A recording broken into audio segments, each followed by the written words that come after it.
지금부터 3초 뒤 당신 눈앞에서 한 아이가 순식간에 차 밑에 깔립니다. 차체 밑으로 완전히 끌려 들어간 작은 몸. 비명도 지르지 못한 채 짓눌린 아이. 당신에게 주어진 시간은 단 몇 초입니다.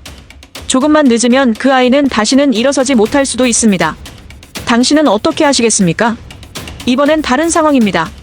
당신은 지금 퇴근길 열차 안에 앉아 있습니다. 피곤한 하루를 마치고 집에 가는 길입니다. 그런데 바로 당신이 앉은 좌석에서 2칸 떨어진 곳에서 끔찍한 일이 벌어지고 있습니다. 한 여성이 낯선 남자로부터 몸을 벗어나려 발버둥치고 있습니다. 그녀의 얼굴에는 공포가 가득하며 도와달라고 외치고 있습니다. 하지만 아무도 움직이지 않습니다. 1분이 지나고 5분이 지나고 40분이 지납니다. 당신은 어떻게 하시겠습니까? 이건 가상의 질문이 아닙니다. 실제로 일어난 두 사건입니다. 한국에서 그리고 미국에서. 하지만 두 나라 사람들이 보여준 반응은 당신이 상상하는 것보다 훨씬 더 극명하게 갈렸습니다. 한쪽에서는 11명의 사람들이 3초 만에 달려와 1톤이 넘는 차를 맨손으로 들어 올렸습니다. 다른 쪽에서는 40분 동안 단 한 명도 911에 구조 요청을 하지 않았습니다. 대신 그들이 꺼낸 건 휴대전화였습니다. 녹화 버튼을 눌렀습니다. 3초 대 40분. 들어올리는 손 대 촬영하는 손. 오늘 이 이야기는 당신을 불편하게 만들 것입니다. 어쩌면 화가 날 수도 있습니다. 하지만 이건 반드시 들어야 할 이야기입니다. 왜냐하면 이 이야기의 주인공은 결국 우리 자신이기 때문입니다. 위기의 순간, 인간의 진짜 모습이 드러납니다. 계산할 시간도 고민할 여유도 없을 때 나오는 그 본능적인 반응. 그것이 바로 우리가 누구인지를 말해줍니다. 당신은 달릴 건가요? 아니면 찍을 건가요? 대한민국 경기도 수원시 영통구. 보행자 신호를 무시하고 우회전하던 차량이 자전거를 타고 길을 건너던 초등학생을 그대로 덮쳤습니다. 순식간에 벌어진 큰 사고였습니다. 아이는 차량 밑에 순식간에 깔렸습니다. 매우 위급한 상황이었습니다. 차체에 눌린 아이를 빨리 구조하지 않으면 큰 부상으로 이어질 수 있는 절박한 순간. 그때 놀라운 일이 벌어졌습니다. 사방에서 시민들이 뛰어오기 시작한 것입니다. 가장 먼저 달려간 건 신호대기 중이던 택시기사 조하용 씨였습니다. 그는 차에서 뛰어내려 사고 현장으로 달렸습니다. 조하용 씨만이 아니었습니다. 자율학습을 마치고 귀가하던 고등학생 2명이 달려왔습니다. 산책 중이던 부부가 뛰어왔습니다. 근처를 지나가던 회사원들이 달려왔습니다. 1명, 2명, 3명이 아니었습니다. 총 11명의 시민들이 모여들었습니다. 그리고 그들은 함께 차를 부여잡고 외쳤습니다.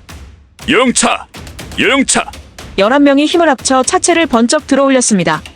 성인 남성 여러 명이 힘을 모아야 겨우 들 수 있는 무게였지만 그들은 해냈습니다. 한 아이의 생명을 구하기 위해서였습니다. 조하용 택시기사는 나중에 이렇게 말했습니다. 바로 그냥 이거 들어야 한다는 생각밖에 안 들더라고요. 생각할 시간도 없었습니다. 계산할 여유도 없었습니다. 그저 본능적으로 움직였습니다. 구조에 참여했던 최도관 씨는 당시 상황을 이렇게 전했습니다. 아이가 다쳤어요. 이러니까 바로 신호가 바뀌자마자 누가 이제 갑시다 하는 소리도 없이 그냥 와 하고 간 거죠. 누가 지시한 것도 아니었습니다. 누가 먼저 나서자고 한 것도 아니었습니다. 하지만 모두가 같은 마음으로 움직였습니다. 마치 약속이라도 한 것처럼 말입니다. 차체가 들어올려지고 아이가 구조되었습니다. 곧이어 119 구급대가 도착했습니다. 시민들은 아이가 안전하게 구급차에 실려 병원으로 이송되는 것을 확인했습니다. 그리고 그들은 조용히 자리를 떴습니다. 이름을 남기지도 않았습니다. 보상을 요구하지도 않았습니다. 감사 인사를 기다리지도 않았습니다. 그저 각자의 일상으로 돌아갔습니다. 마치 아무 일도 없었던 것처럼. 하지만 그들이 한 일은 한 아이의 생명을 구한 것이었습니다. 시민들의 발 빠른 대처 덕분에 사고를 당한 A군은 큰 부상 없이 무사히 구조되었습니다. 기적 같은 일이었습니다. 만약 조금만 늦었다면, 만약 아무도 나서지 않았다면 결과는 달랐을 것입니다. 수원시는 이 소식을 듣고 감동했습니다. 그리고 SNS에 선행 시민을 찾습니다 라는 글을 올렸습니다. 현수막까지 내걸었습니다. 시민 영웅 찾기에 나선 것입니다. 하지만 찾기가 쉽지 않았습니다. 왜냐하면 그들이 이름을 남기지 않았기 때문입니다. 수원시는 제보를 받고 CCTV를 확인하며 한 명 한 명 찾아 나갔습니다. 마침내 11명이 모두 확인되었습니다. 수원시는 이들에게 모범시민 표창을 수여했습니다. 이재준 수원특례시장은 감사의 마음을 전했습니다. 너무 감사합니다. 우리 수원에 대한민국에 이런 선행 시민들이 계시니까 말씀하신 대로 따뜻해지는 것 같습니다. 따지지 않고 쫓아갔다는 건 대단한 일입니다. 하지만 정작 구조에 참여했던 시민들은 겸손했습니다. 이관영 씨는 이렇게 말했습니다. 시민으로서 당연히 이제 도와줄 일을 했을 뿐인데 너무나 큰 상을 주셔서 과분하게 생각합니다. 당연한 일. 그들에게는 그저 당연한 일이었습니다. 사람이 위험에 처했으니 돕는 것. 그것이 특별한 일인가요? 칭찬받아야 할 일인가요? 그들은 그렇게 생각하지 않았습니다. 하지만 곧 알게 될 것입니다. 이 당연함이 전 세계에서 얼마나 당연하지 않은 일인지를. 이제 지구 반대편 미국으로 가보겠습니다. 미국 펜실베니아주 필라델피아 외곽. 한 통근 열차 안에서 상상할 수 없는 일이 벌어지기 시작했습니다. 저녁 9시 15분경이었습니다. 한 여성이 열차에 탑승했습니다. 같은 역에서 피스턴 노이라는 35세 남성도 열차에 올랐습니다. 그는 노숙자였습니다. 노숙자 노이는 그 여성 옆자리에 앉았습니다. 그리고 곧 끔찍한 일이 시작되었습니다. 노이는 피해 여성에게 몹쓸 짓을 하기 시작한 것입니다. 열차 안에서, 사람들이 있는 공공장소에서 말입니다. 피해 여성은 저항했습니다. 여러 차례 노이를 밀쳐냈고 비명을 질렀습니다. 하지만 노이는 멈추지 않았습니다. 그는 피해 여성의 옷을 벗겨냈습니다. 그리고 추악한 몹쓸 짓을 계속하였습니다. 이 끔찍한 일은 몇 분 만에 끝난 게 아니었습니다. 무려 40분 동안 계속되었습니다. 40분입니다. 열차가 여러 역을 지나가는 시간입니다. 사람들이 타고 내리는 시간입니다. 그런데 더 충격적인 사실은 이 열차 안에 다른 승객들이 있었다는 것입니다. 피해 여성과 같은 객차에 여러 명의 승객들이 탑승해 있었습니다. 그렇다면 그 승객들은 무엇을 했을까요? 범인을 제지했을까요? 큰 소리로 외쳤을까요?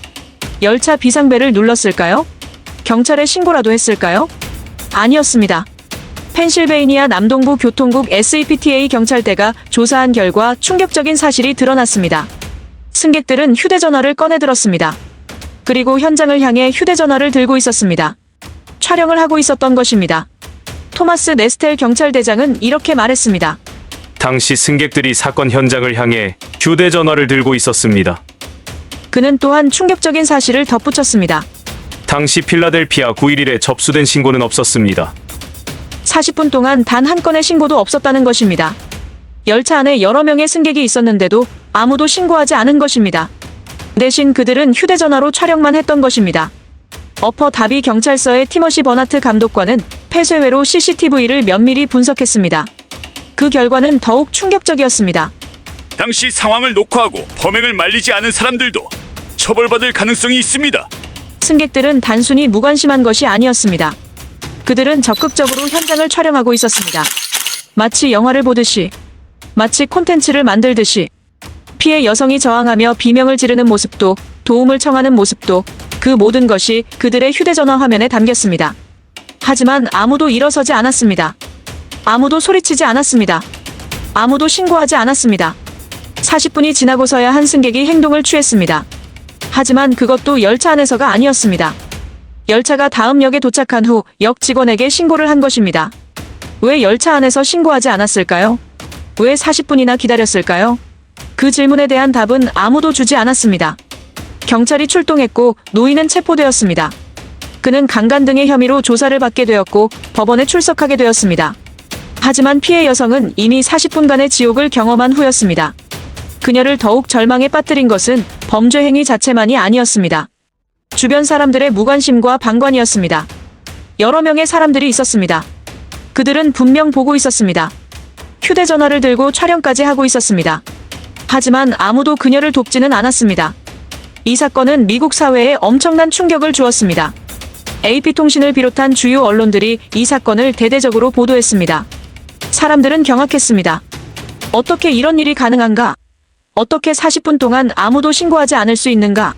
어떻게 사람들이 촬영만 하고 있을 수 있는가? 미국 사회는 스스로를 돌아보기 시작했습니다. 우리가 언제부터 이렇게 무관심해졌는가? 스마트폰이 우리의 인간성을 이 지경으로 바꿔놓았는가? 경찰은 촬영했던 승객들에 대한 법적 조치를 검토했습니다. 하지만 미국 법상 방관은 범죄가 아니었습니다. 도덕적으로는 잘못이지만 법적으로는 처벌할 수 없었습니다. 이 사실이 사람들을 더욱 분노하게 만들었습니다. 법이 이런 무관심을 처벌할 수 없다면 도대체 무엇이 사람들을 변화시킬 수 있을까요? 심리학자들은 이를 방관자 효과로 설명했습니다. 사람들이 많을수록 오히려 개인의 책임감이 분산되어 아무도 나서지 않게 된다는 현상입니다. 다른 누군가가 하겠지. 내가 나서야 할까? 다른 사람들도 안 하는데 굳이 내가? 이런 생각들이 결국 아무도 하지 않는 결과로 이어집니다. 특히 현대사회에서 스마트폰은 이런 현상을 더욱 심화시킨다고 합니다. 화면을 통해 보면 마치 현실이 아닌 것처럼 느껴지기 때문입니다. 하지만 그것이 정당한 이유가 될 수 있을까요? 40분이라는 긴 시간 동안 단 한 명도 용기를 내지 못했다는 것이 단순히 심리학 이론으로 설명될 수 있을까요? 이제 두 사건을 나란히 놓고 비교해 보겠습니다. 대한민국 수원에서는 차에 치인 아이가 있었습니다. 미국 열차에서는 몹쓸 짓을 당하는 여성이 있었습니다. 둘 다 위급한 상황이었습니다. 둘 다 즉각적인 도움이 필요한 상황이었습니다. 하지만 주변 사람들의 반응은 완전히 달랐습니다. 수원에서는 3초 만에 첫 번째 사람이 달려갔습니다. 미국 열차에서는 40분 동안 아무도 움직이지 않았습니다. 수원에서는 11명의 시민이 자발적으로 모여들었습니다. 미국 열차에서는 여러 명의 승객이 외면했습니다. 수원에서는 사람들이 영차 외치며 차를 들어 올렸습니다. 미국 열차에서는 사람들이 휴대전화를 들어 촬영만 했을 뿐이었습니다. 수원에서는 아무도 자신의 이름을 남기지 않았습니다. 미국 열차에서는 아무도 911에 신고하지 않았습니다. 수원 시민들은 당연한 일을 했다고 말했습니다. 미국 승객들은 아무 말도 하지 않았습니다. 3초 대 40분. 이것은 단순한 숫자의 차이가 아닙니다. 이것은 두 가지 완전히 다른 세계관을 보여줍니다. 11명이 모여든 것과 여러 명이 외면한 것. 이것은 단순히 사람 수의 차이가 아닙니다. 이것은 공동체 의식의 유무를 보여주며 어떤 가치를 우선시하는지를 보여줍니다. 한국 문화에는 정이라는 특별한 감정이 있습니다. 이것은 단순한 동정심이나 친절함과는 다릅니다. 남의 일을 내 일처럼 여기는 깊은 공감과 연대의식입니다. 또한 한국에는 우리라는 강력한 공동체 의식이 있습니다. 개인주의 문화권에서는 나와 너가 분명히 구분되지만 한국 문화에서는 우리라는 하나의 집합체로 인식하는 경향이 있습니다. 조화용 택시기사의 말을 다시 한번 들어보겠습니다. 바로 그냥 이거 들어야 한다는 생각밖에 안 들더라고요. 이거 들어야 한다. 생각할 시간도 없었습니다. 당연한 일이었기 때문입니다. 반면 미국을 비롯한 서구 문화권은 개인주의가 강합니다. 개인의 자유와 권리를 존중하는 것은 훌륭한 가치입니다. 하지만 이것이 극단으로 치달으면 남의 일에 개입하지 않는다는 무관심으로 변질될 수 있습니다. 또 하나 주목해야 할 점은 스마트폰의 역할입니다. 수원 사건에서는 11명 중 아무도 휴대전화를 꺼내지 않았습니다. 그들은 사람을 구하는 데 집중했습니다. 하지만 미국 열차에서는 여러 명이 휴대전화를 꺼내 촬영했습니다. 40분 동안 그들은 화면을 통해 끔찍한 현장을 바라봤습니다. 스마트폰은 우리를 연결해주는 도구입니다. 하지만 역설적이게도 때로는 우리를 현실로부터 분리시킵니다. 화면 너머로 세상을 바라보면 마치 영화를 보는 것처럼 느껴집니다. 내가 직접 개입해야 할 현실이 아니라 관찰하고 기록해야 할 콘텐츠가 되어버립니다. 이것이 바로 현대사회의 가장 큰 위험 중 하나입니다. 물론 이 두 사건만으로 그 나라 전체를 판단할 수는 없습니다. 미국에도 훌륭한 사람들이 많고 한국에도 무관심한 사람들이 있습니다. 이것은 국가 간의 우열을 가리는 이야기가 아닙니다. 하지만 분명한 것은 이 두 사건이 우리에게 중요한 질문을 던진다는 것입니다. 위기의 순간 당신은 어떤 선택을 할 것인가? 어쩌면 진짜 인간성은 평소의 모습이 아니라 위기의 순간에 드러나는지도 모릅니다. 생각할 시간도 없이 본능적으로 나오는 그 행동이 바로 우리의 진짜 모습일 수 있습니다. 수원 시민들은 생각하지 않았습니다. 그냥 뛰었습니다. 계산하지 않았습니다. 그냥 도왔습니다. 그것이 바로 당연한 일이었기 때문입니다. 하지만 세상 어디에서나 그것이 당연한 것은 아닙니다. 미국 열차의 승객들에게는 그것이 당연하지 않았습니다. 촬영하는 것이 더 자연스러운 선택이었습니다. 만약 당신 앞에서 누군가 위험에 처한다면 당신은 달릴 건가요? 아니면 찍을 건가요? 이 질문에 대한 답은 지금 당장 결정할 수 있는 게 아닙니다. 하지만 한 가지는 확실합니다. 우리가 평소에 어떤 마음을 가지고 살아가느냐가 그 순간의 선택을 결정한다는 것입니다. 적어도 이 두 사건에서만큼은 한국은 달리는 나라였고 미국은 촬영하는 나라였습니다. 우리가 어떤 사회, 어떤 사람이 되고 싶은지는 결국 우리의 선택에 달려 있습니다. 시청해주셔서 감사합니다.